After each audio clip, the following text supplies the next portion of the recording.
In the name of Allah, the greatest, the most high.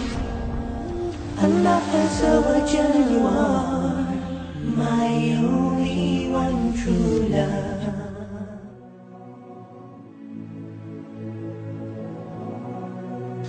There was a young man who came to the Prophet ﷺ complaining to the Messenger ﷺ. He said to him, Ya Rasulullah, my father takes my money. He always asks me for money.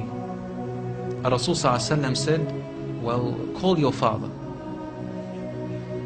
He went to call his father. Jibreel alayhi salam came to the Prophet ﷺ in that time. And he said to him, Rasulullah, when the father comes to you, ask him, what were you saying in secret on your way here? Father was muttering something which his son couldn't hear. He said, ask him what he was saying. When the father approached the Rasul ﷺ, asked him, is it true what your son is saying?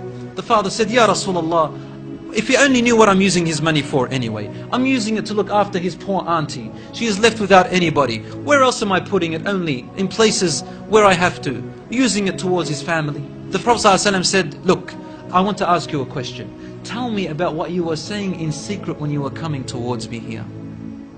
The father looked at the Prophet ﷺ and said, I made some verses of poetry.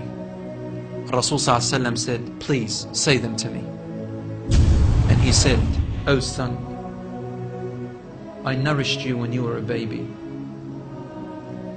And I looked after you in care as you grew up until you became an adolescent. You lived upon what I worked for and strived and sacrificed in my body and time and wealth, so that you may live healthy. Whenever a night passed you, when you were sick or ill or coughed, I was the first to be up, carrying you and looking upon you with my heart, afraid if an atom or a little breeze would harm you in any way. I could not sleep while seeing you sick until you slept, and then I slept.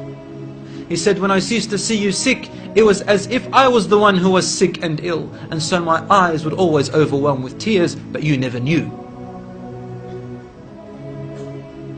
And then he said, and when you finally reached the adulthood, which all my life I was anticipating and looking forward to seeing you become that.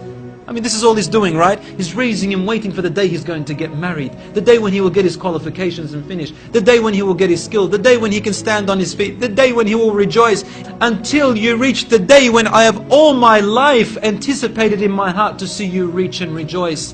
You gave me a reward, and your reward was harshness and frowniness and mistreatment, as if I am the one who owes you and you owe me nothing. The way you treated me is like what a neighbor would treat his neighbor. I wish that you even gave me that. Al-Rasul ﷺ, he looked up at the father and the father looked at him, and the Prophet ﷺ's beard was soaked with tears. From his emotion, Al-Rasul ﷺ grabbed the boy from his chest.